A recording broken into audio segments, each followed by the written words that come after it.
Hello, Paimon. Hello, Traveler.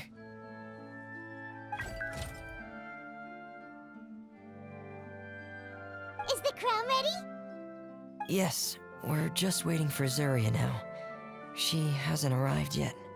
Then let's wait for her a little while. Or actually, maybe we can go find her. It's not too far from here anyway. Didn't she say she just lives on the hill over there? Hey, Traveler, Paimon. Oh, and speaking of... Found you two at long last. I'm so glad that you both are all right. Huh? Why are you here, Miss Delaroche? And what could have happened to us? What could have happened? That water imp Thelxie, of course. After I gave you that commission the other day, I began to get worried and went asking about the boy that went missing. Oh, that? We've got it all figured out now. The boy you heard about was just Freminet. Even the missing fish was his fault. Don't worry, we'll help you get the fish back as soon as we're done with this job. Oh, sorry about that. I've been diving in the area recently. Huh? Freminet diving? No, that's not what happened at all. I've heard a completely different account. What I was told is that about a month ago, a child tied a bunch of heavy seashells onto his body and walked into this open stretch of water. He never came back. What could that be if not that water imp's work? Are you sure? 100% sure. I've confirmed the account with several veteran fishermen I know. The child was only 8 years old. His name was Lescaut. Lescaut Destree. Wait, Lescaut Destree? Yeah, that's the name. They say the family took on the name after moving to the city from a place called Stray. Anyway, his mother is a pretty famous art dealer, while his father passed away from an accident many years ago. Well, naturally, his mother was devastated by the incident and fell terribly ill.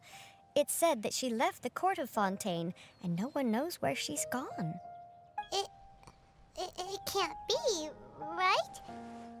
Lescaut Destree? Zuria Destree? It must be some sort of a coincidence? I'm sorry, miss. We've got to go check on something right now. Oh, I see. Well, you go on ahead. I just came to make sure that you're both all right. I'll head back then. Please remember to take care.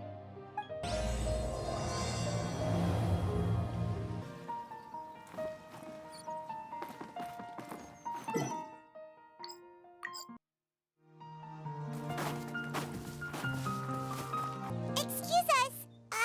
Is anyone here? Is this Madame Destree's place? Who are you? I have a patient here who needs quiet bed rest. Please leave us be unless you have anything urgent to report.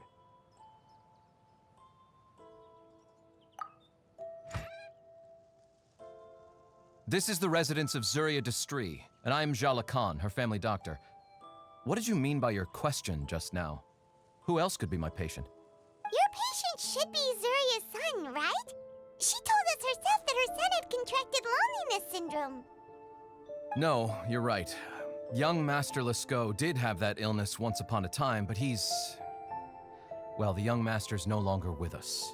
And now the Madame has come down with the same illness. Are you her friends, by any chance? Oh, so when she had requested time to go out over the past few days, it was so she could spend them with you. So, if I'm understanding this right, the one who's suffering from uncontrollable delusions is the Madame herself? She believes her son is still alive? That is correct. When the young master disappeared, she was organizing an art exhibit that she had specifically prepared for him. But since she had to leave the house, she was unable to see her son one last time. That might have been the trigger for her regret. Or perhaps the family's fall into loneliness and grief was inevitable as soon as the old master passed away. First the son, and then the mother. But how could that be? She really looked like she had a handle on everything. Her smile was so lovely, and she even told us to stay optimistic. But you're Those actions are proof that she can no longer differentiate between fantasy and reality. Then, all the other things that she told us about her son, were those fake too? No, those were all real. Although, they were all things that happened before the young master left us for good. Madame's time has just never moved forward since his passing. I see. So after her son left, she created a fantasy world where her son was still with her. She was looking for a way to cure his illness when she ran into us. She has been in a good mood the past few days, even humming a song when she returned from her stroll. She even began discussing with me the idea of using deliberate guidance to ease the illness. It was all going well, until last night. She spent a whole night staring at the shell the young master left behind, and the words that he had inscribed onto it. Then she broke down once more. I prescribed some sedatives, and she's currently resting. But then what should we do? How can we help her? There has to be something we can do! Don't panic, Paimon. Even though this is a devastating piece of news, we must all calm down first. What should we do? I need to think. I need to remember the old house of the hearth and the children who lived in it. Those patients, and what their doctors said back then. What if... Dr. Jalacon, have you seen a picture book? The Madame should have brought it back with her. Are you thinking about trying the guidance therapy she talked to me about before? It's worth a shot. I'll go get the book. Yes, this is it. That's right. If what Dr. Jalacon said was true, the past few days have been very helpful to Zuria, so we should complete this journey. We need to show her that her child has found a happy ending in the world of her dreams. But wouldn't that just make it harder for her to accept reality? One must first face reality before accepting it. The Madame has been crushed by her feelings of grief and can no longer bring herself to face reality. Our first priority would be to get her out of this state. Right. Before today, I had thought she wanted to use Thelxie's fantastic adventures to save her son. But now, I think she might need it to save herself. And if we could complete it, we should be able to give her some feeling of inspiration and closure. Maybe those feelings would be enough to give her some courage to face reality again. There's no time to waste. Let's set off right away.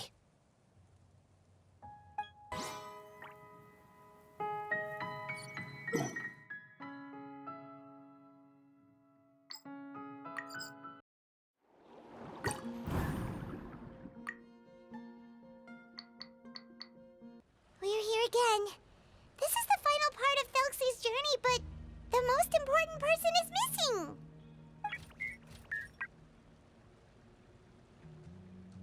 Everyone, please don't be so down and gloomy. Remember what she told us? If we were to feel troubled, the patient would become anxious as well. You're right. Paimon needs to smile. If we have to give something to Zuria, it should be our smiles. We have to keep smiling as we finish this adventure. And then she'll be able to recover, right, everyone? Yeah, I'm sure she will. Be careful, brave adventurers! Here come the evil monsters that stole the crown! The deep sea Cyclops! Let's meet them! Watch out, everyone! They're coming at us again! There's no need to fear! Prince Thelxie looks stronger than ever today! He must be going all out! Solidify! Order guide you! I swear by my sword! Frost is coming! There! Day reckoning! Oh, this is the final enemy, right? We'll reclaim the crown for you now, Your Highness! The wind knows me. Falling leaves, adorn my night! Getting gear!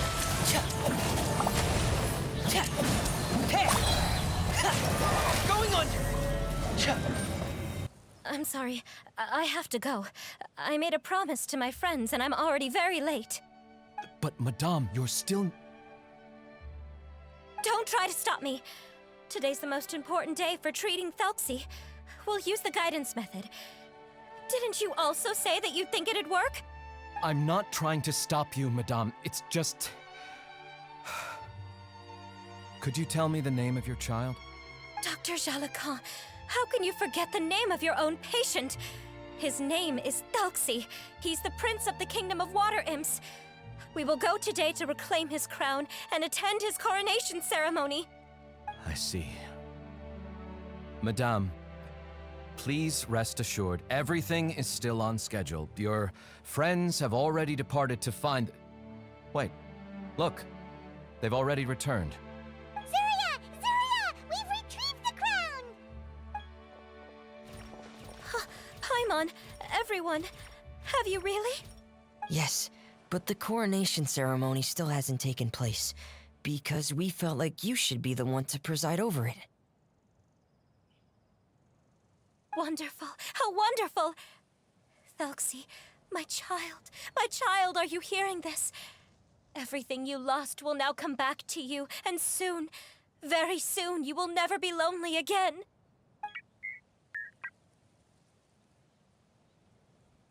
And the last page of the picture book. It's still waiting for you to illustrate in color. Right, the picture book. But I don't know what I should put on the last page. Don't worry, Thelxie and his friends all know what should go on it. Get ready, Zuria. We'll describe everything for you. Okay. At last, Thelxie and his friends were able to drive off the final invading monsters and achieve a dashing victory. Their success was complete, and the recovered crown resplendent. The water imps, finally returning to their homes, showered the prince with love and applause as he greeted them. They once again offered their precious shells to the prince and reconstructed the rainbow bridge of old. As he watched the scene unfold, the prince could not help but be touched by its beauty. Moved by everyone's happiness, the prince stepped onto the rainbow bridge and took a good look at all the friends who had gone on the journey with him. There stood the traveler, Goddess Paimon, Freminet, and... Where's the last person? The prince looked frantically around, but could not find the person he wanted to see most. At that moment, the person suddenly appeared on the other side of the bridge. She walked towards him with a smile and slowly lifted her veil. The prince could not hold back his tears. He recognized then that the mysterious person that had been by his side the whole time was none other than his mother. Zuria walked across the bridge and placed the crown above the prince's head. She smiled down upon him as she said, "My prince, my king, you shall never, ever need to feel lonely again." That's the end of the story, Zuria. Thank you. Thank you all. I am so sorry, my child. Maman should have spent more time with you. Did you hear the story? You'll never have to feel lonely again.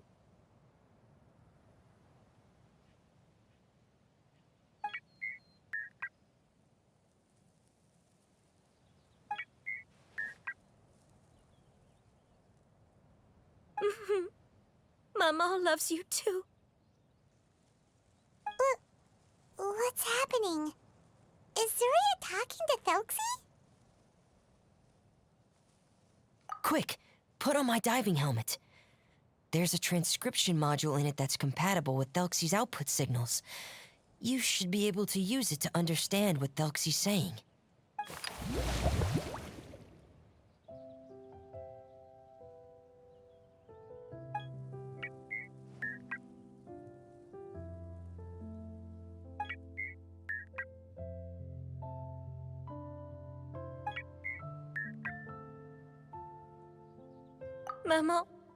Mama loves you too.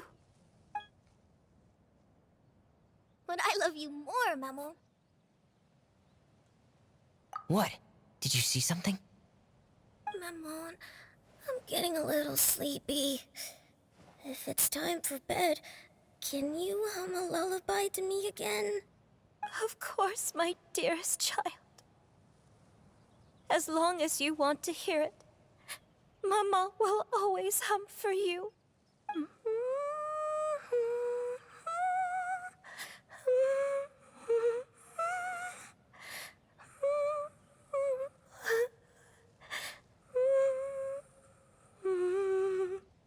Thank you, Maman.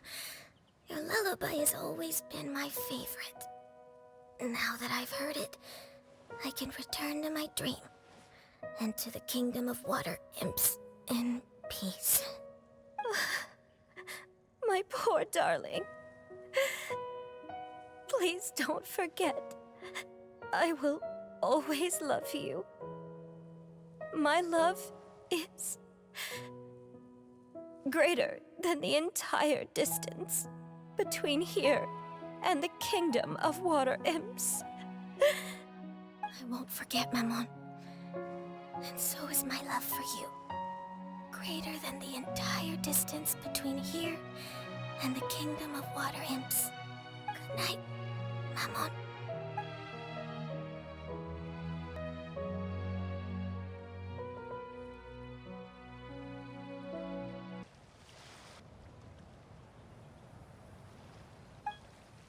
Traveler, Paimon, you're here. Freminet! Why did you call us in such a hurry? Did you hear something from Zuria? Oh, if it's not good news, Paimon doesn't want to hear it! Don't worry, it's definitely great news. The Madame came here for a visit just now with her doctor. Color has returned to her cheeks, and she sounded full of energy as well. She said she'd like to return to the court to continue hosting the art exhibit. But this time, she'll work with her doctor to exhibit some picture books related to the illness. Of course, Thelxie's fantastic adventures and the guidance therapy will be included in the exhibit as well. She'd like to use her experience to help others. That's wonderful! So it wasn't bad news after all. Mm-hmm. Here, please take this picture book with you. The Madame wanted you to have it. If, at some point in the future, you were to run into someone with similar troubles, she hopes the book would be of use to you. But this is her son's story, right? Is it really okay to give the book to us? Don't worry, it's just a copy. She still has the original. It's extremely important to her. Alright, then there's no problem. It feels good knowing we've contributed to something important. Paimon definitely didn't expect the fantasy adventure to be so useful. Paimon was a little worried about how everything would turn out. After all, fantasy is just fantasy. Paimon, do you know what the Madame said? She said that at the moment when she placed the crown on Thelxie's head, she felt like she really saw something beautiful. Her child had returned, and he told her that he loved her. She also said that was when she was finally able to bid farewell to her son. She felt like at that moment, she was healed by some mystical power, and she was filled with courage from head to toe.